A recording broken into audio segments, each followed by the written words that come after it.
स्वागत है हॉरर की दुनिया में। फॉलो खूनी मंडे और एंजॉय करो दिल दहला देने वाली हॉरर स्टोरीज।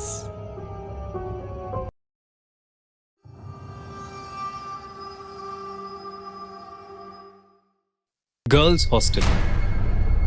निमिषा की सांसें चढ़ी हुई थीं और वो बुरी तरह हाफ रही थी। उसके बाल बिखर चुके थे।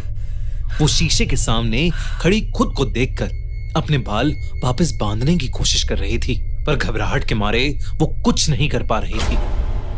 उस रात निमिषा ने पहली बार अपनी देर रात तक जगने की आदत का पछतावा किया। निमिषा को डर था कि कोई अभी भी उसका पीछा कर रहा है।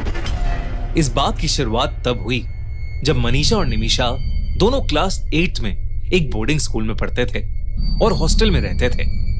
जिस बोर्डिंग स्कूल में वो लोग पढ़ रहे थे वो पढ़ाई लिखाई के लिए एक बहुत ही अच्छा स्कूल माना जाता था, पर उस बोर्डिंग स्कूल के गर्ल्स हॉस्टल की कुछ अलग ही कहानी थी। 5 साल पहले 9th क्लास की एक सीधी साधी और पढ़ाई में होनहार लड़की की उस बोर्डिंग स्कूल के गर्ल्स हॉस्टल के 5th फ्लोर में मौत हो गई थी। किसी को नहीं समझ आया था कि वो लड़की मरी तो मरी कैसे। टीचर्स और पेरेंट्स बताते थे कि उस लड़की को ना तो डिप्रेशन था और ना ही कोई पढ़ाई का प्रेशर। पहले सबको लगा ये मर्डर है, लेकिन पुलिस को कभी कोई सबूत नहीं मिला, जिसकी वजह से ये केस बंद हो गया। पर साल दर साल धीरे धीरे एक अफवाह फैलने लगी कि अब उस 5th फ्लोर पर उस लड़की का भूत रहता है। इसलिए 5th फ्लोर को स्कूल अथॉरिटीज ने बंद कर दिया, जिसे हफ्ते में सिर्फ एक बार खोला जाता था ताकि उसकी सफाई हो सके। उस इंसिडेंट के करीब 5 साल बाद निमिषा और मनीषा उस हॉस्टल के एक रूम में शेयरिंग में रहने लगे। दोनों का रूटीन एकदम फिक्स्ड था। निमिषा पूरी रात जग कर पढ़ाई करती थी और सुबह 7 बजे मनीषा को उठाकर सो जाती थी। फिर मनीषा ब्रेकफास्ट के टाइम तक पढ़ती रहती थी। मनीषा चश्मा लगाती थी और उसके हाथ में उसकी माँ का दिया हुआ एक काला धागा हमेशा बंधा रहता था। 5th फ्लोर की कहानियों को बाकी स्टूडेंट्स की तरह वो लोग भी ज्यादा नहीं मानते थे, पर फिर भी वहां कोई नहीं जाता था। पर 10 दिसंबर को कुछ ऐसा हुआ जिसकी मनीषा को कोई खबर भी नहीं थी। निमिषा रोज की तरह रात के 12:30 बजे रूम में बैठकर पढ़ाई कर रही थी और मनीषा दूसरी तरफ करवट लिए सो रही थी। निमिषा का गला अचानक से सूखने लगा। वो उठकर हॉल में कॉफी बनाने चली गई। पूरे हॉल में एकदम शांति थी। सब लोग या तो अपने कमरे में थे या सो चुके थे। उस हॉल में कोई नहीं था, बस कॉफी मशीन के गड़गड़ाने की आवाज आ रही थी। पर मशीन को स्विच ऑफ करने के बाद फिर से सन्नाटा छा गया। निमिषा कॉफी का मग लेकर पीछे मुड़ी और उसको अचानक झटका लगा, जिससे उसकी कॉफी छलक गई। उसने देखा कि मनीषा उसके पीछे ही खड़ी है। अंधेरा ज्यादा होने की वजह से उसकी आधी ही शक्ल निमिषा को दिख पा रही थी। उस रात मनीषा कुछ अलग सी दिख रही थी। उसने ना तो अपना चश्मा पहना था और ना ही उसके हाथ में वो काला धागा था। निमिषा ने मनीषा से पूछा कि वो इतनी जल्दी क्यों जाग गई, जिसके जवाब में मनीषा ने बोला, क्यों ना हम दोनों 5th फ्लोर की बालकनी पर चलें। ये सुनकर निमिषा की आंखें चौड़ी हो गई और मुंह पर हल्की सी शरारत भरी मुस्कुराहट आ गई। इससे पहले कि वो कुछ बोलती, मनीषा उसका हाथ पकड़कर उसे अपने साथ ऊपर सीढ़ियों पर ले जाने लगी। जब दोनों सीढ़ियां चढ़ रही थीं, तो बस निमिषा की ही चप्पल की आवाज आ रही थी। उसने नोटिस किया कि मनीषा ने चप्पल भी नहीं पहनी थी। कुछ तो बहुत अजीब था। उस रात उस हॉस्टल के 5th फ्लोर का दरवाजा खुला हुआ था और वो दोनों 5th फ्लोर पर चले गए। वो पहले इधर उधर देखने लगे। फिर कुछ मिनट बाद दोनों ने खुद को एक रूम में पाया। ये उसी लड़की का रूम था जो 5 साल पहले मर चुकी थी और जिसके बारे में लोग कहते थे कि उसकी आत्मा 5th फ्लोर पर भटकती है। लेकिन उस रूम के बारे में निमिषा या मनीषा दोनों ही नहीं जानते थे। उस रात मौसम बहुत ठंडा था। 5th फ्लोर के हॉलवे पर बनी खिड़कियों से ठंडी हवाएं आ रही थीं और रात के अंधेरे में कोहरा जम रहा था।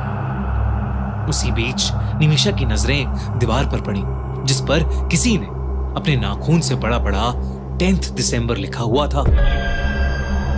दोनों बालकनी पर खड़े होकर नीचे देखने लगे। मनीषा बहुत देर से चुपचाप घूम रही थी। निमिषा को अब बहुत जोरों से ठंड लग रही थी, तो उसने मनीषा को नीचे चलने को कहा, लेकिन मनीषा ने निमिषा की बात पर कोई ध्यान ही नहीं दिया। उसने फिर से मनीषा को पुकारने की कोशिश की और तब पहली बार मनीषा ने उसकी आंखों में आंखें डालकर देखा। निमिषा के तो जैसे होश ही उड़ गए थे। मनीषा की आंखें पूरी सफेद हो चुकी थीं। वो बड़ी धीमी आवाज में बोली, जंप, यानी कूदो। मनीषा को कुछ समझ नहीं आया कि मनीषा उसे नीचे कूदने को क्यों कह रही है। उसके चेहरे के सारे रंग उड़ गए। जैसे जैसे एक एक सेकंड बीत रहा था, वैसे वैसे मनीषा की आवाज और भारी हो रही थी। वो निमिषा की आंखों में देखकर बार बार बोलने लगी, जंप, जंप। निमिषा का चेहरा पीला पड़ गया और उसके हाथ पैर एक ही पोजीशन में अटक चुके थे, मानो जैसे वो हिप्नोटाइज हो रही थी। और ऐसा लग रहा था कि जैसे अगर वो जंप नहीं करती तो मनीषा उसे धक्का देकर नीचे गिरा देगी। निमिषा की आंखें बंद होने लगी थीं और वो खुद अपने बाल खोलने लगी। उसके बिखरे बाल हवा में पानी की तरह बहने लगे। निमिषा धीरे धीरे मनीषा के वश में आने लगी थी, लेकिन तभी अचानक नीचे वाले फ्लोर पर कुछ धम से आवाज हुई और निमिषा होश में आई। उसने किसी तरह हिम्मत जुटाई और मनीषा को पीछे धक्का देकर नीचे भागी। भागते भागते उसको अपने पीछे बहुत भयानक दहाड़ सुनाई दी, पर उसने पीछे भूल कर भी मुड़कर नहीं देखा। वो जल्दी से अपने रूम के अंदर घुसी और दरवाजा कसके से बंद कर लिया। उसने तब जो देखा वो देखकर वो और चौंक उठी। उसने देखा कि मनीषा उसी करवट में बिस्तर पर आराम से सो रही थी जिसमें वो उसे छोड़कर गई थी। निमिषा का रंग और पीला पड़ गया। उसने मनीषा को घबराते हुए उठाया। मनीषा ने उसका पीला मुंह और लाल आंख देखकर डरी हुई निमिषा को गले लगा लिया, पर उसके पूछने पर निमिषा ने उसे कुछ भी नहीं बताया। वो कुछ बताने की हालत में थी ही नहीं। उस रात निमिषा ने अपने बाथरूम के शीशे के सामने अपना मुंह धोया और बाल बांधकर सो गई। मनीषा कुछ समझ नहीं पा रही थी। उस दिन से निमिषा रात में सोने लगी और अपने रूममेट को इग्नोर करने लगी। जब भी मनीषा रूम में बैठकर पढ़ाई स्टार्ट करती, उसे एहसास होता कि जैसे कोई उसे घूर रहा है, और वो अक्सर निमिषा ही होती। परेशान होकर मनीषा ने उससे दोबारा पूछ लिया कि उस रात क्या हुआ था। आखिरकार निमिषा ने मनीषा को उस रात के बारे में सब कुछ सच सच बता दिया। सब कुछ सुनने के बाद मनीषा का दिमाग जोर से चलने लगा और उसे निमिषा की कहानी पर पूरा भरोसा हो गया, क्योंकि मनीषा को यह बात पता थी कि 5 साल पहले एक लड़की की सेम डेट पर मौत हुई थी, 10 दिसंबर।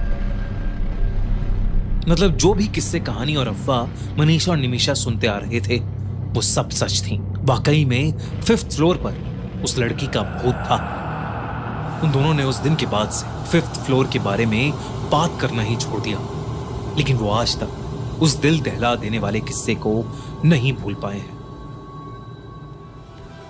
अगर आपको एक कहानी अच्छी लगी तो हमारा चैनल खूनी मंडे सब्सक्राइब करना बिल्कुल मत भूलिएगा।